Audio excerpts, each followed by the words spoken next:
Good morning, I'm Jerry Carboni, and on behalf of the Brattleboro Literary Festival, we welcome you to Howard Frank Mosher and his Great Northern Express. This year's festival is presented by Building a Better Brattleboro and is made possible by the generous support of our sponsors, Marlborough College, and a special thanks today go to David and Nikki Speltz in honor of her father, Mel Friedman. Tim Mayo, the Vermont Arts Council, Vermont Humanities Council, and Vermont Public Radio. We would also like to thank our advertisers and encourage you to patronize them. The festival is run entirely by volunteers and has very real expenses, as you might guess. So we do have a donation box located outside of the library for you to give a free will donation. There's no photography or recording without express permission of the festivals. And also please take a moment to turn off your pagers and cell phones so we don't have any interruptions. At the end of the program, or sometime over the weekend, I hope you will fill out a feedback form because this helps us immensely planning for the next year's festival, which will be our 12th, by the way. It's my distinct pleasure once again to welcome Howard Frank Mosher to the Brattleboro Literary Festival and to the Brooks Memorial Library. This is not Howard's first time to the festival, nor to the library. He spoke at Brooks for our first Wednesday lecture series in 2007 and 2009, and was a participant in one of the early Brattleboro literary festivals. It is my guess that coming from the Northeast Kingdom, Howard must love the southern Vermont balmy temperatures and southern cooking that we have here. Howard is an author of 11 books of fiction and nonfiction, including Waiting for Teddy Williams and A Stranger in the Kingdom, which along with Disappearances was co-recipient of the New England Book Award for Fiction. His books have been adapted into movies by Vermont independent filmmaker Jake Craven, the most recent of which is Northern Borders with movie legend Bruce Dern. I'm sure everybody remembers him. And the movie is set for release in 2013, I believe. Is that right, Howard? Yes. Okay, good. Howard's latest book is The Great Northern Express, which documents his recent 100-city book tour across America, visiting over 190 bookstores, traveling several thousand miles in a 20-year-old jalopy he self-deprecatingly calls the Loser Cruiser. In a book review that appeared in the Brattleboro Reformer by Mary Mathias, she states, "It is a travelogue, writer's handbook, love letter, and search for home in an easy-to-take format of 65 short chapters powered by a true storyteller's virtuoso performance. Howard lives in the Northeast Kingdom of Vermont with his wife Phyllis. Please welcome once again Howard Frank Mosher." Thank you, Jerry, and thanks for coming, folks. I've decided not to talk about the Great Northern Express at all because I had some slides to go with it, and they don't show up very well in the daytime, and so I'll do something different. I'll read you a chapter, a story from my new book. But I also lost a little confidence in the slideshow a few weeks ago when I did it in, of all places, the Philadelphia Free Library. And I had no more than gotten started with it before a very intoxicated gentleman came in and staggered down the aisle, and I know now where he thought he was. He thought he was in the very disreputable tavern next door to the library. And he continued down the aisle under this misapprehension until he got almost all the way to where the slide projector was, at which point he realized he wasn't in his favorite neighborhood bar after all, and he pointed at me, and then he pointed at the slide projector, and he said, "You, sir, have a very low-tech presentation," which was no more than the truth. And then he whirled around and went stumbling back out of the library. And after the event, I went over to the bar to get a beer, and I met him there. And there's more. He bought me a beer, and he talked me into buying him 3. And then, of course, he told me that he was a writer too, and wanted my email address so he could send me his latest manuscript. But I would have brought the slideshow, but it doesn't work so well in the daylight. So I decided to read you this chapter or story from my book in progress. It's called White Nights, and then to just talk a little bit about the evolution of a story. People are always asking me, how long does it take to write a book? How long does it take to write a story? Well, in the case of this very short little story, although this is hard even for me to believe, it took 60 years. So I'll read the story first, and then I'll talk a little bit about it, and we can do a Q&A. I need to apologize to you first for some rather rough racist language in the story. There isn't a lot, but there is some, and I think it was probably introducing that ugly theme of racism in a place where you might not really expect to find it. The rural northeast of my boyhood that finally made the story work for me. And I just can't bring myself to say one word in particular, so I'll spell it when I get there. But without that, I don't think the story would work. It's called White Nights, and in it I reintroduce, as I do in the rest of the book, Jimmy Kennison and his older brother Charlie from A Stranger in the Kingdom. Jimmy's a little older now. He's in high school, and so White Nights, and Nights is spelled with a K, K-N-I-G-H-T-S. And in some places the story is funny too, and it's all right to laugh, but then it suddenly becomes not so funny. The Knights need a teetotaler driver tomorrow, Jimbo, Harlan Kittredge said. Be you a teetotaler? It was the evening of June 20th. Tomorrow, the White Knights of Temperance, formerly the Kingdom County Outlaws, were headed to Boston to catch the twin bill between the Sox and the Yankees. They'd gotten together tonight at the Common Hotel to put the finishing touches on their plans for the trip. At 15, Jim Kennison, the Knights' shortstop and leadoff hitter, was the team's youngest player. Unsure what a teetotaler was, Jim looked over the top of his orange knee-high at his older brother Charlie for assistance. Charlie was ogling Miss Pinky, the girl singer in the hotel band, a cat-eyed crooner out of Breaux Bridge, Louisiana, with a voice like a rusty yard pump. Miss Pinky could belt out, "If you've got the money, honey," loudly enough to be heard all the way from the hotel bar room to the United Church at the far end of the village. For months, Charlie had been begging her to accompany him on an all-expenses-paid romantic weekend in Montreal.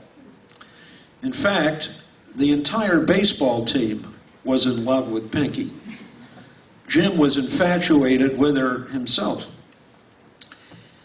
At present, Miss Pinky and her fiddle player were taping a cardboard sign over the bar. It said, "We still love you, Hank." Miss P had hand-lettered it with a red crayon in tribute to the late, great Hank Williams Sr., who, at just 29, had died this past New Year's Day. That was the day the Outlaws had taken the pledge and changed the team's name. Right here in the hotel bar room, with Armand St. Ange, the proprietor, as a witness, the boys had raised their right hands and solemnly sworn to leave the hard stuff alone for a year. Beer was still permissible. It was a well-known fact, at least to the Knights, that you couldn't become an alkie like Hank on beer. Even Armand said so, and he should know. Armand drank 2 six-packs of Black Label every weeknight and 3 apiece on Saturday and Sunday. Still, suds and long-distance driving didn't mix. If the Knights were to get to Boston tomorrow, they needed a sober driver. Jim didn't drink beer or hard stuff. According to Charlie, the team attorney and catcher, the fact that Jim didn't have his driver's license yet was immaterial. Like most other teenagers in the kingdom, Jim had been driving for years. Miss P shimmied her way over to Jim and Charlie's table, shut one eye, and surveyed the "We Still Love You, Hank" sign to see if it was plumb. She had long, dark hair down her back and a complexion the color of Armand's black cherry bar. She was tall and slender and sang with a Cajun accent. The fact that she was the only Yankee fan in Kingdom Common made her even more exotic. Armand stepped up to the microphone. "Ladies and gentlemen," he said, "straight from the Louisiana Bayou, Mademoiselle Pinky, dark as chocolate and just as sweet." Pinky rolled her eyes as the boys hooted and stomped. The fiddler played a bar of Jolie Blanc while she adjusted the mic. "Listen, all y'all," Pinky croaked in a voice like a swamp bidder. "Whichever one you alkies you, bring me a baseball signed by Joe DiMaggio. I'll take you up on that weekend in Montreal." She pointed a long finger straight at Jim and winked. "That include you, hotshot." Snub-nosed and hunch-shouldered, the team bus sat in the parking lot in the mountain dawn. It had formerly belonged to an automobile junkyard dealer from Pond in the Sky, who Charlie had gotten off the hook for possession of stolen property. The dealer had paid Charlie in kind with the property in question. The words "Burlington Transit Company" could still be discerned on the side of the bus where the junkyard owner had tried to sand them off.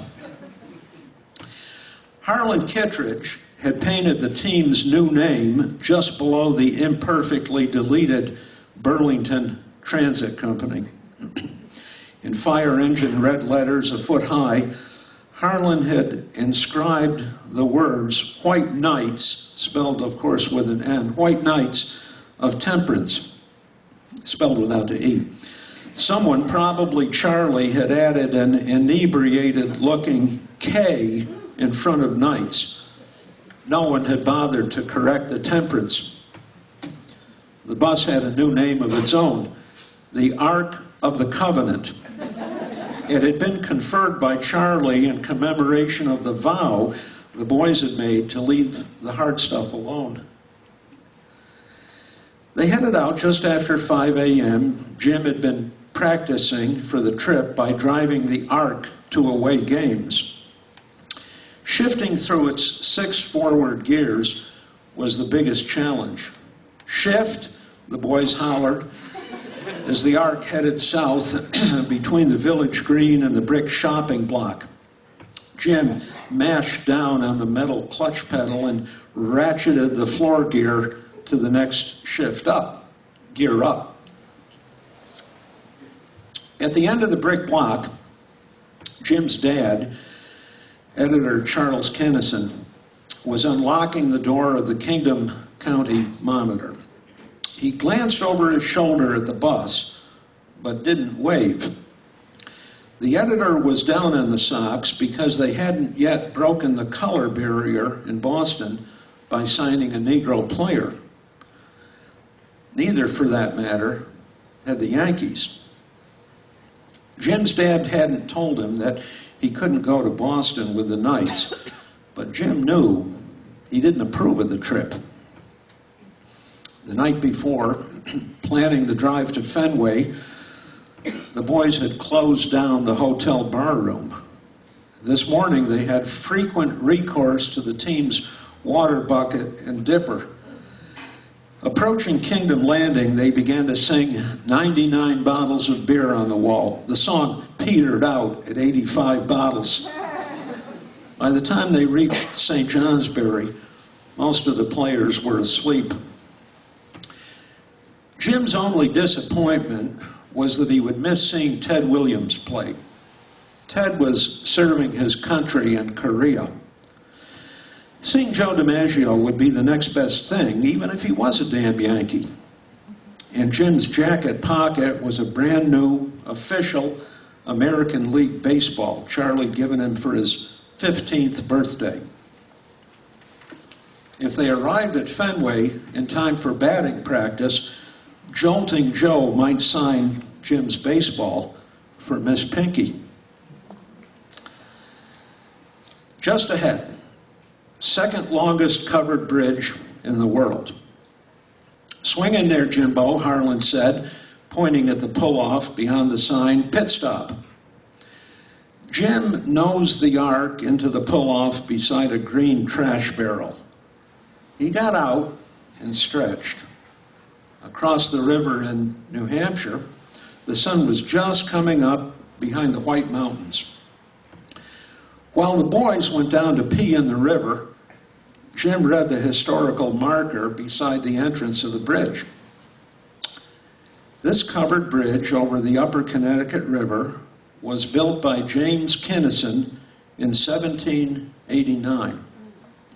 In 1812, Abolition Jim rallied a contingent of local loggers, trappers, Abnaki Indians, and farmers and declared the independence of God's kingdom from Vermont in the United States over the issue of slavery.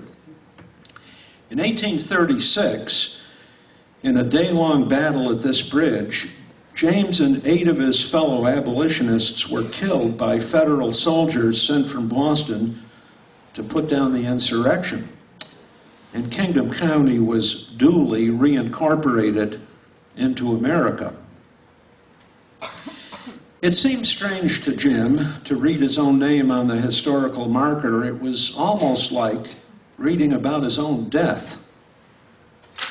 I guess old James was pretty independent-minded, Jim said to Charlie. He was pretty crazy, Charlie said, laughing. Now you know where I get it from.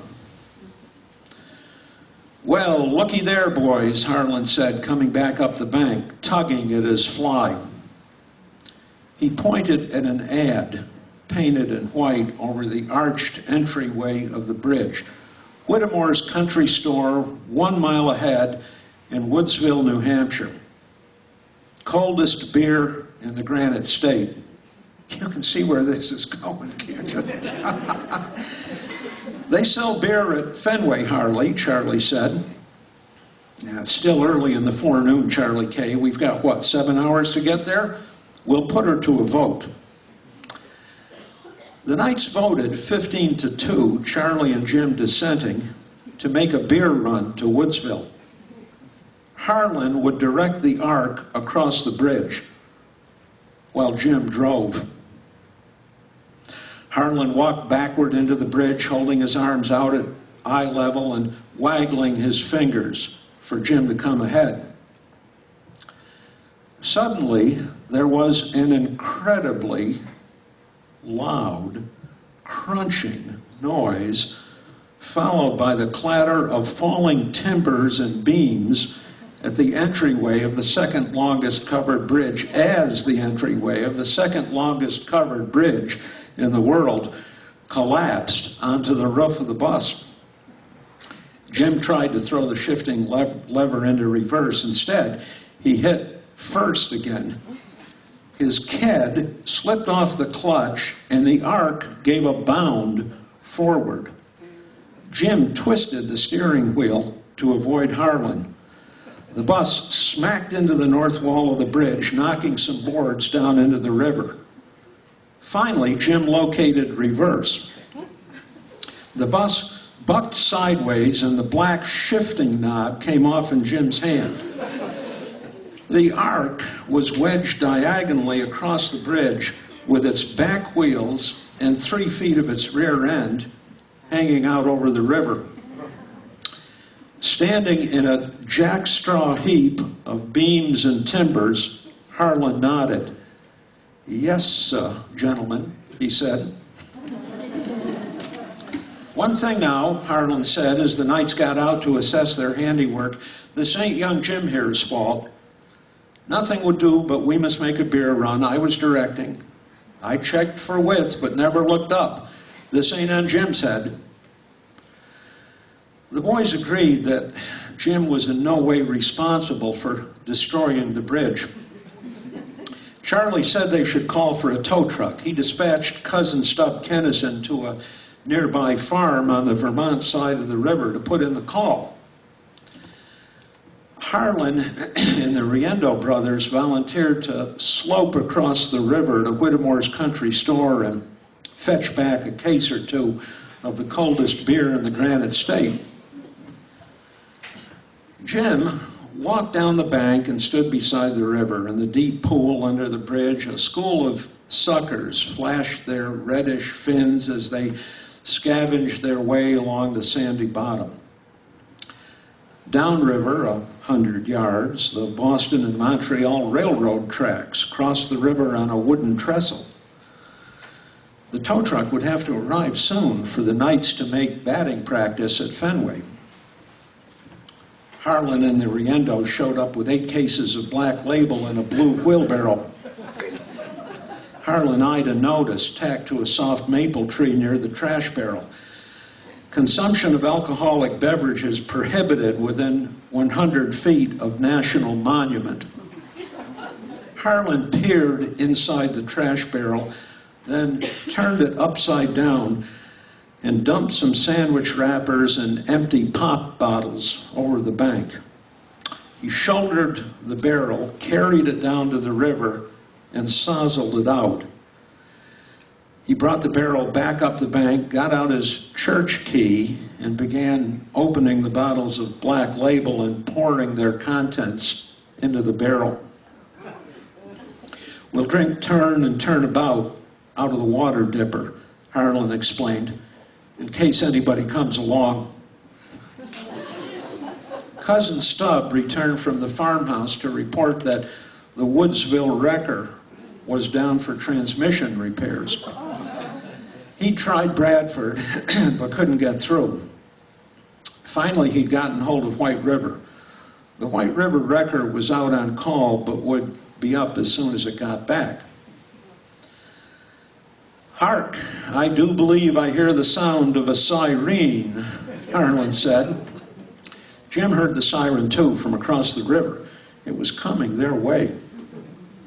A white Ford sedan with blue flashers and Town of Woodsville Constable stenciled on the driver's door in red pulled up to the far side of the second longest covered bridge in the world. A rotund man in a blue uniform and a blue hat with a black chin strap got out and started across the bridge.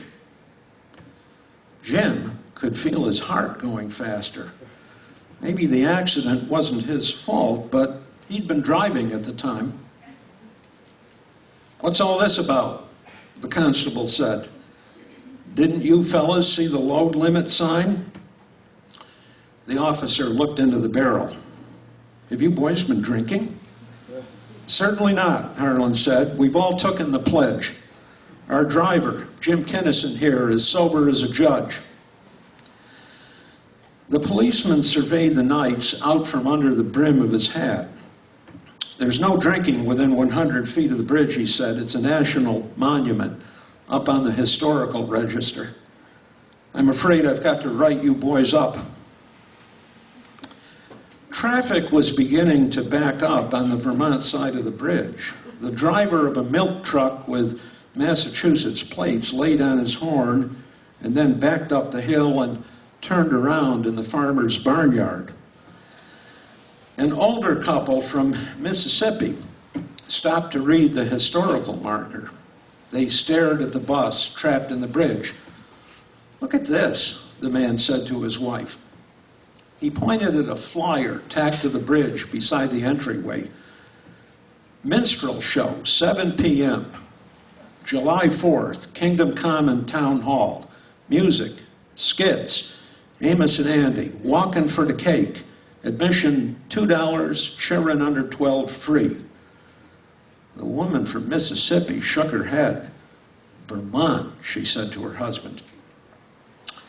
3 carloads of Pony League ball players on their way from Bradford to a game in North Conway began to chant, "Throw the cop in the river." "Here now," the policeman said, putting away his citation book. "You boys want the truth. I'm just a part-time constable, weekend and evenings. Mainly, I'm a Hoover repairman." The morning was wearing away. There was no word from the towing service in White River. Jim overheard Harlan tell Charlie that Boston might be out the window. The Pony League team took their lunch down beside the river and had a picnic. Afterward, they played flies and grounders in the farmer's cow pasture. Charlie arranged with their coach for the White Knights of Temperance to play them. The Knights to bat left-handed. The part-time constable agreed to umpire from behind the pitcher. By the second inning, the Knights were down 16-0. In the top of the 4th inning, the farmer appeared to report that the first game at Fenway was in the 7th inning stretch. The Yankees were ahead 7-2. "What's the story with White River?" Charlie asked. "Still out on call," the farmer said. "Their winch cable snapped in 2. They had to send to Barry for a new winch cable." Later that inning, a blue hound with a frayed hank of rope around its neck ran out of the woods onto the playing field. "Look there, boys," Harlan said. "Somebody's," and here's that word I will not say, N-I-G-G-E-R, somebody's N-I-G-G-E-R chaser done got loose. "Jesus, Harley," Charlie said. Then he looked at Jim. "I hope you're getting all this down in your head, Mr. Story Writer."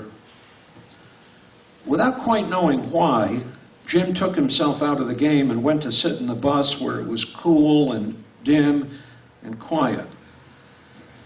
After a while, he drifted off. When he woke up, it was late afternoon. The Pony Leaguers had gone home to Bradford. The Sox had lost the first game of the Twin Bill and were behind 4-0 in the nightcap. Some of the boys were skinny dipping in the pool under the bridge. A passenger train with a glass-domed excursion car went by on the trestle, and the Knights whooped and wagged their business at the excursionists. A lady looking out of the observation car put her hands over her eyes. The farmer returned to report that there was no further word from White River, and the Sox had now fallen behind 8-1 in the second game. The Yankees' ace pitcher, Allie the Chief Reynolds, had given up only 2 scratch hits. An argument broke out between the Knights over which one of them could get a bat on one of the big engine's fastballs. Jim believed he knew the answer to this question, but didn't offer his opinion. Toward evening, the Knights decided to hold a temperance meeting.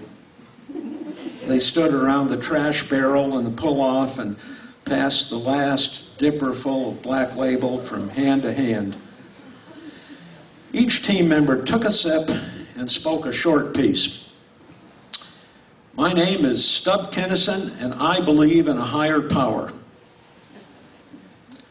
"My name is Porter Quinn, and I am not an alkie on account of you can't be on beer." "My name is Farron Wright. I used to be an alkie until I quit the hard stuff." Farron handed the dipper to Jim, who passed it along to the constable. "Jim don't drink," Porter explained to the officer. "Not even beer." "Jim here is living proof that you don't have to drink to have a good time," Stubb said. The constable held up the dipper to toast the White Knights. "From this day forward, I am a full-time Hoover repairman," he said. "Here's your tow truck, boys." The driver from White River wore a cap that said Junior over the visor. Junior backed the truck up to the shattered entrance of the bridge. He hitched the tow hook of his new cable to the rear axle of the Ark and winched it back onto the floor of the bridge. A few more timbers and boards rained down into the river. While the boys negotiated payment, Jim got his jacket out of the bus and walked down to the river one last time. He took the official American League baseball Charlie had given him out of his jacket pocket and tossed it up in the air and caught it. Then he cocked his throwing arm. Just before Jim hurled the ball as far down the river as he could, Charlie grabbed his wrist. Charlie took the ball from Jim, and on it, with his ballpoint lawyering pen, he printed, "To Jim's girl, Pinky, love, Joe DiMaggio." Charlie flipped the ball back to Jim. "Enjoy Montreal, bub. You can borrow my pickup." To Jim's surprise, the Ark of the Covenant was still drivable after its ordeal, though the steering wheel pulled hard to the right, and he had to fight it all the way back to the common. They arrived at the hotel just as the last strip of light was fading from the sky. The barroom was quiet. Armin was setting the chairs upside down on the tables. The stage behind the chicken wire protecting the band from flying bottles was dark and empty. "Like thieves in the night," Armin said, handing Jim a knee-high. "The darky run off to Montreal with her fiddler like thieves in the night." I sent the others home for the evening. Jim got out his signed baseball and set it on the table. He wished that Charlie had said something more to Harlan about the stray dog remark. He wished he'd spoken out himself. He supposed that he should feel relieved that he hadn't had to watch the Sox lose twice to New York, but he didn't. Nor did Pinky ever return to God's kingdom. For that, Jim could scarcely blame her, but for a long time afterward, whenever he thought of her long, dark hair and husky voice and the way she winked at him, he hoped that she would. So why would it take 60 years to write that story? Well, thank you, folks.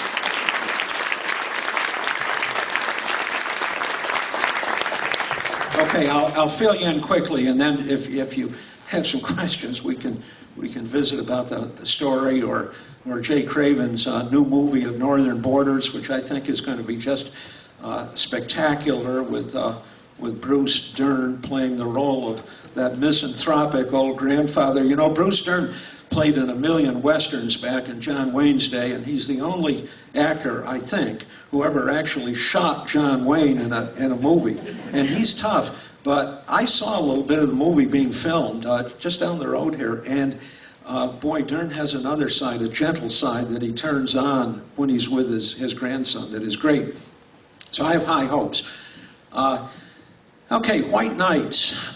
When I was 8, 9, 10, 11 years old, I lived with my parents and my brother in what we called the other side of my grandparents' big, dilapidated farmhouse over in the snow belt of New York State. And nobody in that household had a penny of money, but it was a very extended family of cousins and aunts and uncles and great-uncles, and everybody had a good story to tell.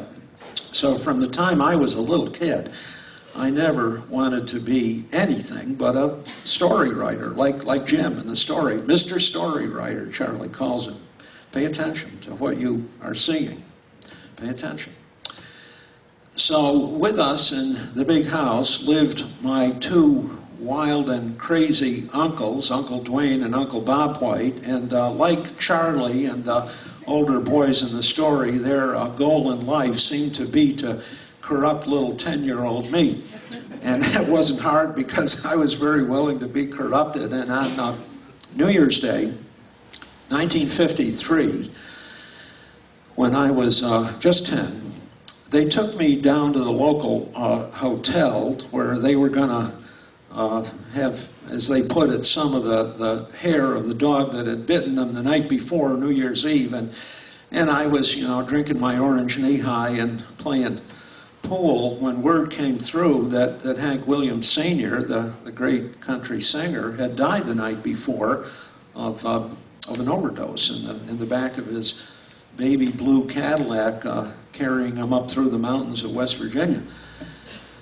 So there was a band, there was a girl singer named Pinky, and Pinky, and this may have been her idea, agreed to that romantic weekend in Montreal, the nearest big city to where we were.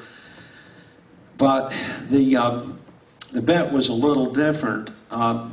She talked Uncle Bob White and Uncle Dwayne into racing their old jalopies to Montgomery, Alabama, to Hank's funeral, and the first one to get back with a photograph of Hank laid out in state in the casket, she'd take him up on the trip to Montreal.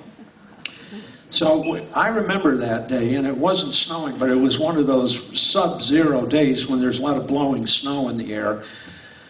And Uncle Bob White and Uncle Dwayne instantly, on the spur of the moment, got in their jalopies, and they got just as far as Dead Man's Curve on the edge of town before they went off the road into a great big snowbank. Neither one of them was hurt, but that was the end of the trip to Montgomery, Alabama.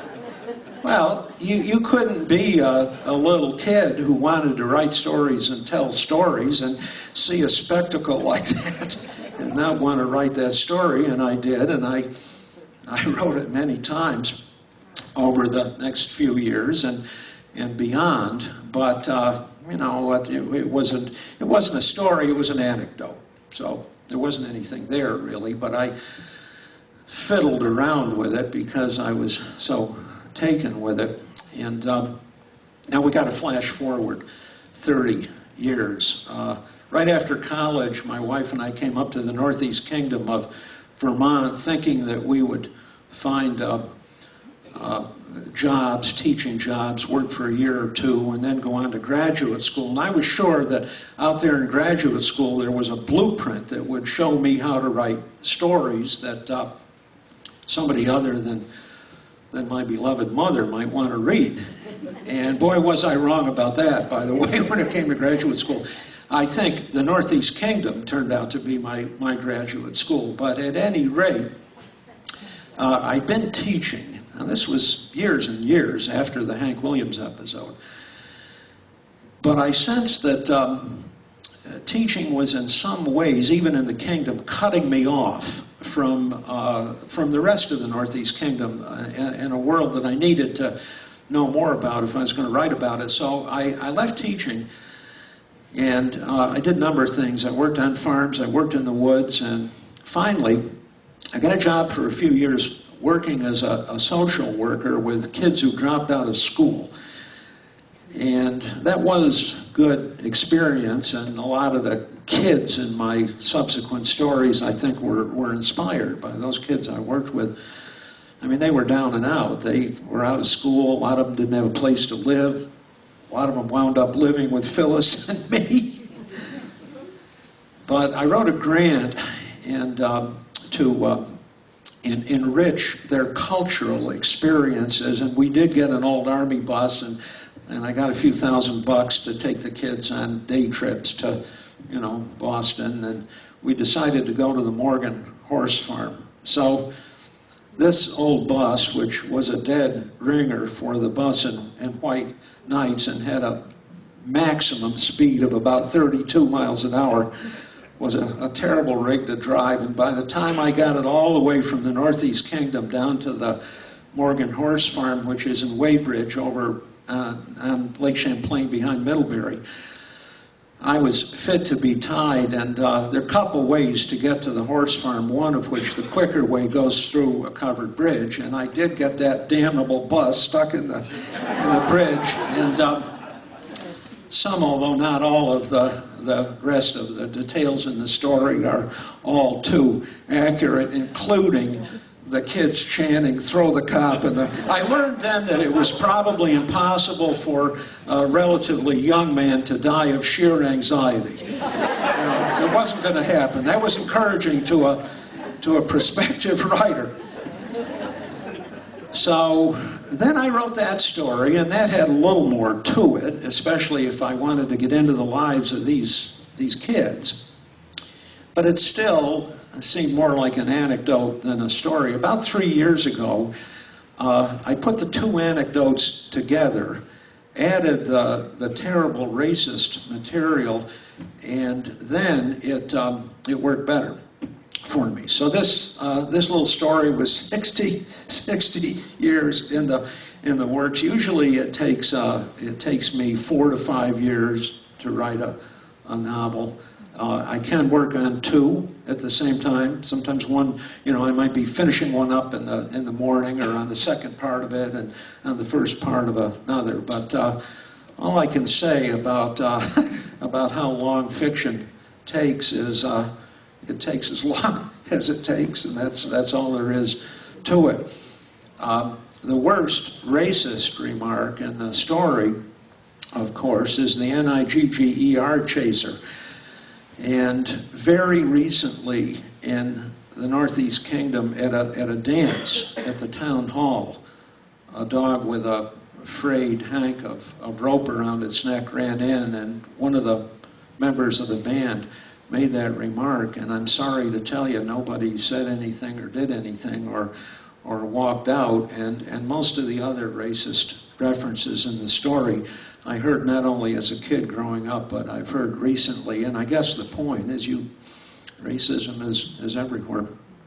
So, if you have some questions about anything at all, we have 5 or 6 minutes, and I would be glad to answer them. Questions about the writing business? Yes, sir. Well, being a storyteller, Yeah. as you were going through with your baseball, I kept saying, that guy is definitely still got that baseball, thinking it was you that was the owner of the baseball, and he's probably still thinking about Pinky. Well, we'll leave the second part of your question for your imagination, and the first part, interestingly, the signed baseball business was made up. So I don't have the baseball. I do have a baseball with Ted Williams' signature on it, which is one of my prized possessions. And I think my brother has a Joe DiMaggio baseball. Yes. I live in the kingdom, and I spent a summer in the middle 50s in Eden Corners, and I was doing a class because my then husband was the summer interim minister, and I was doing a Bible camp, summer camp for kids, and one of the children, who would now remember be about in their 60s, who might have been at your dance and made that comment, or at the dance and didn't counter the comment, he might be there now, looked at another child. We had a fresh air kid from the city who was black, and said to her, "Do you know that your hands and your face are dirty?" Meaning only, as kids are, that they needed to wash their hands and their face. But that's the background that might still be operating in the kingdom, because as we know, very many people leave the kingdom. And I just wanted to share that. Thank you very much. That's a story I can probably use somewhere. Thank you. You can have it free. Thank you for that. Yes. I just Yeah. wanted to put in a plug for the Marlboro College students who helped make Northern Borders. They did a great Yeah. job with that, and Marlboro did a great job of making it happen. Couldn't have happened And without Marlboro. thank you for your generosity in that. My question is, I'm fascinated with the character of Charlie Kittredge. And Charlie Kinnison from the story? Kinnison, Yeah. sorry, yeah. Yeah, they're Kinnisons and Kittredges, and I mix them up. The lawyer. Yeah, the lawyer. Sort of rogue Yeah. lawyer. Mm-hmm. And I'm glad to see him back. And where does he come from? Well, Charlie is an amalgamation of one of my very close friends, Tom Hahn, now living out in Montana, but who ran that big anti-poverty social agency that I worked for. And I think, real good guy, great guy. He's the guy who called, Governor Snelling a porky flatlander to his face, and that didn't work out too well for Tom in the long run. Governor Snelling initiated an investigation into a poverty agency that was supposed to be helping people get jobs, and instead took them on bus trips and got them stuck in covered bridges. There was some explaining to do. I think Charlie has a little of me or a little of my alter ego in him. I like Charlie. Charlie knows that this kind of racist talk is just as wrong as it can be. And of course Jim does too. And Charlie's not about to renounce his friends, even though in A Stranger in the Kingdom he most certainly, as he grows up, renounces their ideas. As he should. Yes, sir. Hi, my name's Mark Rotella. I'm a senior editor at Publishers Weekly. I've been a fan of your fiction, and for years. And I now see that, which we reviewed, you have a delightful memoir that has come out. And could you address the differences in maybe writing, going from fiction to nonfiction? Were there particular challenges that you faced, or what was it like? I mean, was it just a breath of fresh air? Well, I'm glad you asked that question, and I'll repeat it just so I'm sure everybody can hear. The differences between writing a piece of fiction like this story or A Stranger in the Kingdom and writing a memoir like my Great Northern Express about the book tour that I took. And the short answer is I don't lie quite so much in the memoir as I do in the fiction. And that's a long answer, too. All right. Yeah, yes. I just want to say, I'm Nikki Speltz, and my husband David and I supported this reading in honor of Thank you. my father, who was a writer, a very different kind of writer, but he would have loved what you wrote. And I just want to say, having followed your work for many years, you haven't lost your eye and your ear. I mean, you see it and you hear it about Vermont and the Northeast Union. And I think that's really hard to preserve over time. Thank you very much. Over and over. I probably lost my mind a long time ago. Yeah, you're right. That's exactly right. I'll leave you with one last story. In all of my misspent years as a storyteller, I think I've had, and for once I'll tell the truth, I think I've had only one really good piece of advice about writing. When I was in junior high, I had a teacher named Erla Armstrong, and she was tough, and she absolutely detested kids. She hated all kids without exception. And if you read Northern Borders, you will see that we detested her right back again, and our mothers had told us it was wrong to hate anybody, and of course it is, but you'll understand why we didn't like Mrs. Armstrong if you read that book. Well, one day in class, when I was supposed to be starting my homework, she caught me writing a foolish little, shoot 'em up Western or baseball story or whatever it was I was writing then. And she confiscated it and looked at it and gave a contemptuous sniff. And she said, Mosher, if you want to write stories, you've got to do 3 things. You've got to read the classics, revise your work, and write about what you know. And you, my boy, have a long, long way to go. And with that, the old battle axe crumpled up my pathetic little effort and threw it away. And years later, when I sat down and started writing Northern Borders and needed a mean school teacher, it took me half a second to think of Mrs. Armstrong, and I did a very bad thing. She's the only fictional character I ever based, the only real person I ever based a fictional character on, whose name I didn't change. I just couldn't see her. So if you read the book or see the movie, or if you have, you'll meet Mrs. Armstrong. But she is now lording it over a class in the celestial beyond, and was when I used her name in Northern Borders. But I owe her a big apology, because in all the years since, no one has ever given me any better advice about writing. Read the classics, revise your work, write about what you know. And what a nice audience you've been. Thank you.